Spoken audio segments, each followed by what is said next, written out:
Hello दोस्तों, नमस्ते, प्रणाम, राम राम। हमारे यूट्यूब चैनल में आप सबका स्वागत है दोस्तों।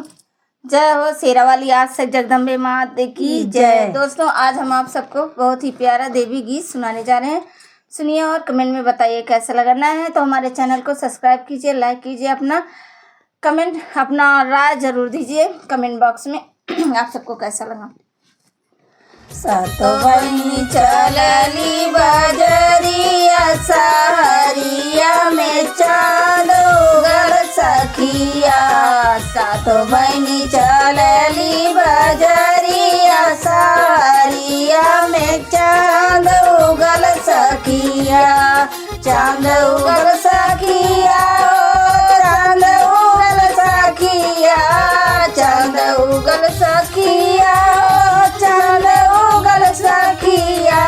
सात बहिनी चलली बजरिया सहरिया में चाँद उगल सखिया। सात बहिनी चलली बजरिया सहरिया में चाँद उगल सखिया। पेड़ा मिठाई मायके मनई न बावे, पेड़ा मिठाई मायके मनई न बावे, मनई न बावे, मनई न बावे, मनई न बावे, मनई न बावे। बावेला नेवा जगु गौरिया सहरिया में चाँद उगल सखिया। बावेला नेवा जगु गौरिया सहरिया में चाँद उगल सखिया। सात बहिनी चलली बजरिया सहरिया में चाँद उगल सखिया।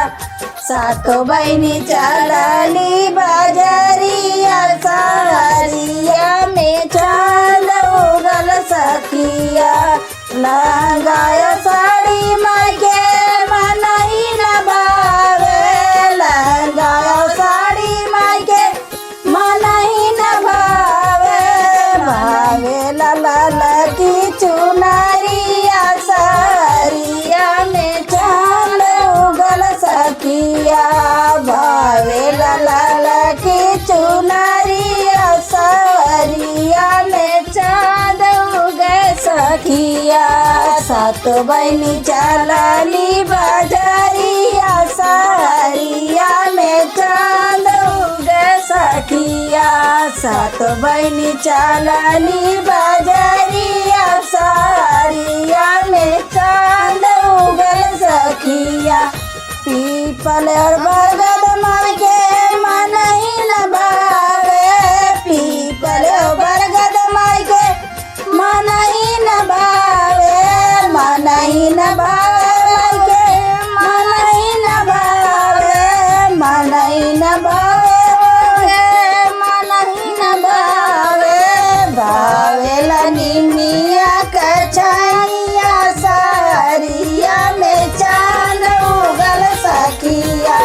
बावेला निमिया कछैया सहरिया में चाँद उगल सखिया। सात बहिनी चलली बजरिया सहरिया में चाँद उगल सखिया। सात बहिनी चलली बजरिया सहरिया में चाँद उगल सखिया। चंपा चमेली मायके मनई न बावे, चंपा चमेली मायके मनई न बावे, चंपा चमेली मायके मनई न बावे, मनई न बावे, मनई न बावे, मनई न बावे, मनई न बावे। बावेला उनके फूल सहरिया में चाँद उगल सखिया। बावेला उनके फूल सहरिया में चाँद उगल सखिया।